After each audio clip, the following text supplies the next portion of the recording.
ఇప్పుడు మొత్తం చేయి పెట్టి శుభ్రంగా కలిపేసుకోవాలండి.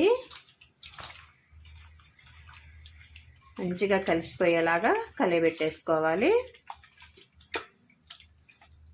ఇప్పుడు ఇదంతా కలిసిపోయిందండి. ఇప్పుడు మళ్ళీ 1 టేబుల్ స్పూను చికెన్ మసాలా పొడి వేసుకోవాలి.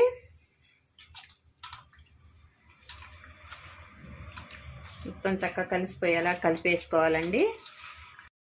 ఒక 50 నిమిషాలు ఇట్లా నానబెట్టేసుకోవాలండి. ఇట్లా తయారు చేసుకొని ఇట్లా పెట్టేసుకోవాలి. మూత పెట్టి పక్క పెట్టేసుకోవాలి ఒక 50 నిమిషాలు. స్టవ్ వెలిగించి గిన్నె పెట్టుకోవాలండి. గిన్నె వేడెక్కింది. ఆయిల్ వేసుకోవాలి. ఒక 3 టేబుల్ స్పూన్ల ఆయిల్ పట్టిద్దండి. వేసేసుకొని 1 టేబుల్ స్పూన్ ఆయిల్